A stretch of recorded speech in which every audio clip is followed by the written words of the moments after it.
Bem, às vezes eu olho em volta e me pergunto, o que estávamos pensando? Ficamos por um longo tempo sem recursos, e quando eu digo sem recursos, eu quero dizer sem recursos.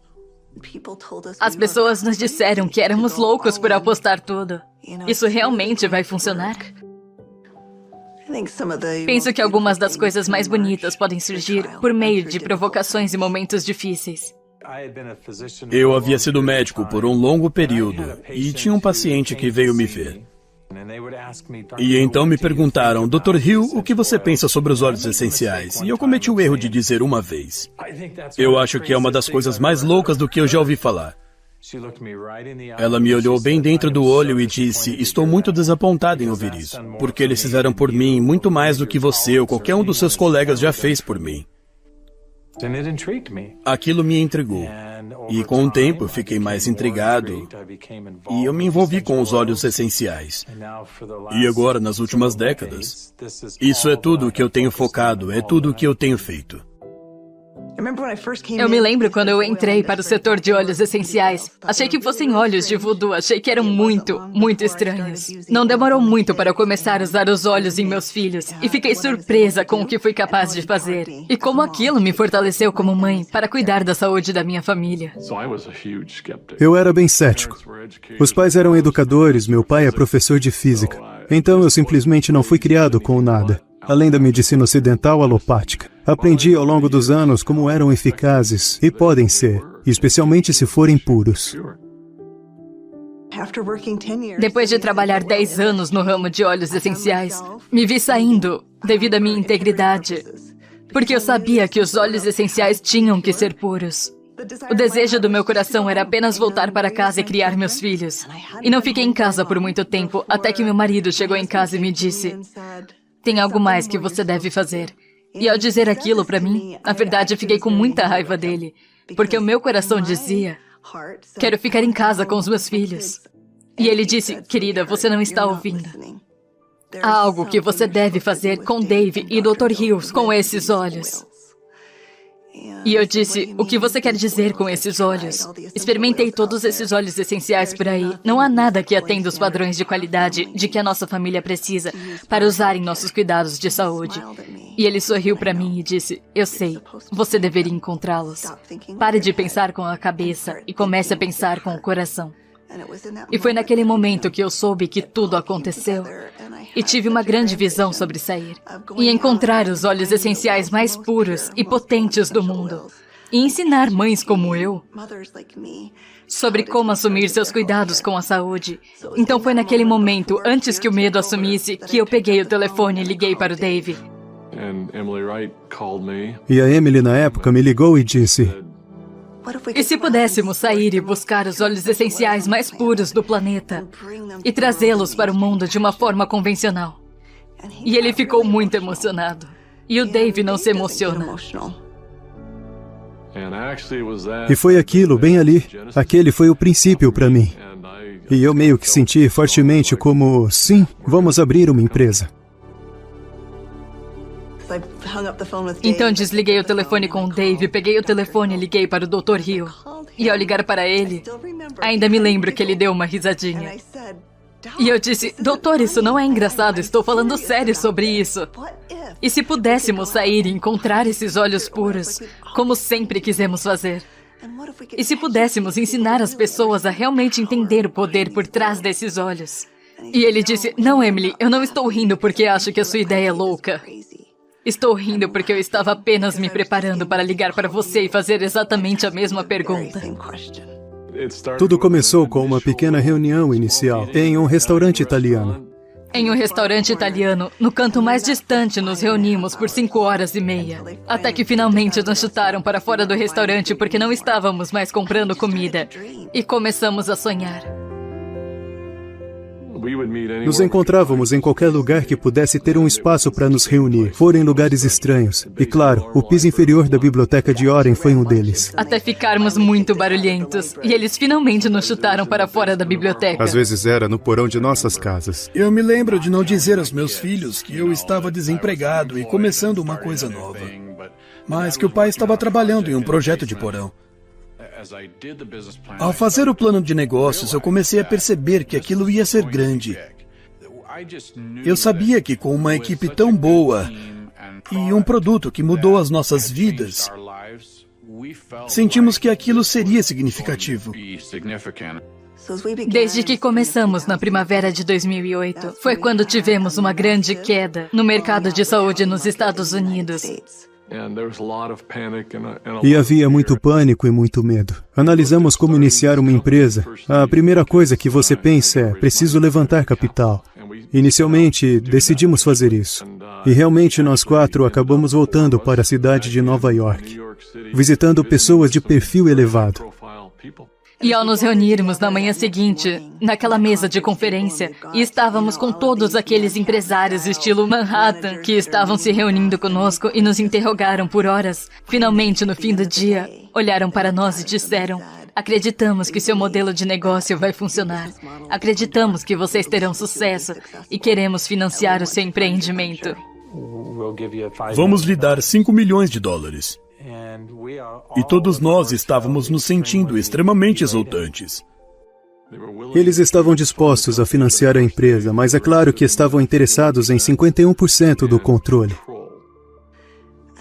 E só me lembro da sensação que tivemos enquanto nos afastávamos daquela mesa de conferência. E nós 4 nos reunimos em frente à Estátua da Liberdade. E eu me lembro de ter olhado para o outro lado da água. Quase como uma deixa, eu me lembro que nós apenas navegamos em silêncio.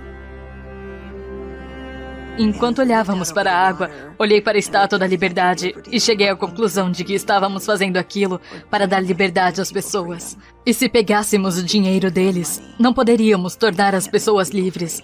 E não poderíamos tornar o sonho que tínhamos em realidade, porque eles nunca nos permitiriam trazer a qualidade dos óleos essenciais que sabíamos que tínhamos que trazer. Porque eles procurariam uma estratégia de saída, procurariam um retorno do investimento deles. E aquilo não podia fazer parte da equação. Eu lembro de estar em pé ao lado do Dave Sterling. O Dave olhou para mim e então, meio que, de uma forma um tanto chocante, me perguntou: quanto dinheiro você tem, doutor? E eu disse: eu não sei. E ele disse: quanto você consegue juntar? E eu disse: eu não sei. Ele perguntou a cada um de nós antes de sairmos do parque naquela tarde. Tomamos a decisão de que não seríamos capazes de pegar recursos com qualquer pessoa. Ao invés disso, iríamos juntar tudo que tínhamos. Usamos a valorização de nossas casas, sacamos os fundos de aposentadoria privada, liquidamos tudo que tínhamos para esse sonho vir a ser concretizado. E assim que eu disse isso à minha esposa, eu lembro claramente dela apenas olhar para mim e dizer: bom, eu confio em você, você vai cuidar de nós. Vai ficar tudo bem.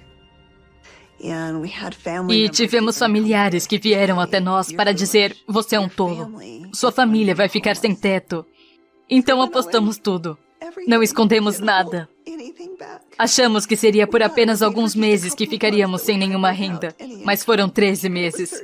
Naqueles meses finais, quero dizer, estávamos comendo apenas amêndoas e iogurte, dizendo aos nossos filhos que eles não poderiam ir às aulas de danças e não poderiam praticar esportes porque não tínhamos dinheiro suficiente. Mas tendo essa crença de que tudo valeria a pena. E eu me lembro de um dia em que só tínhamos mais $5 mil na conta. $5 mil porque tínhamos acabado de fazer uma grande encomenda de óleos. E não sabíamos como iríamos fazer a folha de pagamento. Não sabíamos como iríamos pagar as comissões. E só para ver como as portas se abrem. Todas as vezes, desde que continuemos a avançar, as portas se abrem. As pessoas nos perguntam às vezes: como é que conseguiram fazer o que fizeram? Mas todo mundo arregaçou as mangas e fizemos todos os trabalhos. E fizemos esse trabalho, mais esse e esse. Eu tinha que sair e encontrar esses óleos preciosos. E então comecei a ligar para as pessoas e cada pessoa dizia: claro, nossos óleos são 100% puros. E foi quando eu percebi que quase todos os óleos essenciais que estão esgotados são vendidos por meio de intermediários. Esses intermediários eram pessoas muito inteligentes e frequentemente com laboratórios muito sofisticados. E o mercado de óleos quase sempre se alterava. A maioria não era pura. A maioria era criada sinteticamente. Eu provavelmente tinha mais de 100 amostras diferentes que tinham sido enviadas para minha casa. E toda vez que nos encontrávamos, o Dave e o Dr. Hill diziam: Emily, você já encontrou os olhos?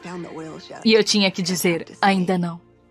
Tipo, estamos indo no caminho certo? É realmente isso que devemos fazer? Eu me lembro de um lindo dia. Abri a porta e 5 olhos apareceram, todos no mesmo dia. Eram olibano, lavanda, melaleuca, limão siciliano e hortelã-pimenta. Ao cheirar aqueles frascos, liguei para o Dave e liguei para o Dr. Hill e disse: encontrei os olhos. Eles disseram: não se atreva a abri-los até que estejamos todos juntos. Sabíamos que aqueles olhos eram absolutamente puros e aquilo nos deu confiança suficiente, apenas fé o suficiente para continuar avançando. Lembro-me daquela primeira discussão que tivemos. Conversamos sobre a cultura da empresa. Que tipo de alma queríamos que a Doterra tivesse? E percebemos que esses olhos funcionam por experiência. Percebemos que tinha que ser um modelo de pessoa para pessoa. Tínhamos que juntar as pessoas. Precisamos ter uma cultura de retribuir. Temos que ter uma cultura de cuidado. De braços dados com as pessoas que estão colocando as sementes no solo, que estão colhendo esses produtos, e garantir que suas necessidades sejam atendidas. Atualmente, quando olho para trás com a Doterra, é algo avassalador para mim. Ver o impacto que ela trouxe para o mundo todo. Houve muito sacrifício, mas novamente aqueles foram dias nas quais olhamos hoje com muito orgulho. O sacrifício é uma peça muito importante. É muito importante no estabelecimento de um alicerce.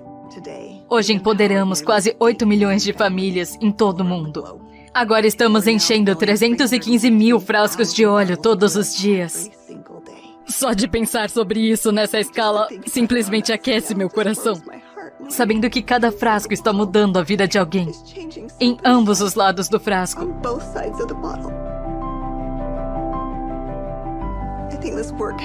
Acho que esse trabalho tem esse propósito, então como podemos parar? Temos mudado sozinhos a aceitação dos óleos essenciais na ciência e na medicina. Estamos muito comprometidos com esse trabalho. Somos muito humildes por sermos administradores do que a natureza criou tão perfeitamente para nós. E somos muito gratos por todos os nossos incríveis funcionários, por todos os nossos incríveis consultores de bem-estar, por todos os nossos incríveis clientes em todo o mundo. Não mudamos nossa missão. Não mudamos o nosso propósito. Ainda somos fiéis a essas coisas que desde muito cedo foram importantes. Se estar fazendo a coisa certa era importante, então fazer a coisa certa é importante agora. Se ajudar a prestar serviço para outras pessoas era importante, então é importante agora. Se buscar olhos de maneira diferente e fazer coisas que não tinham sido feitas antes era importante, então é importante agora. Sentimos que, por mais louco que pareça, estamos apenas começando.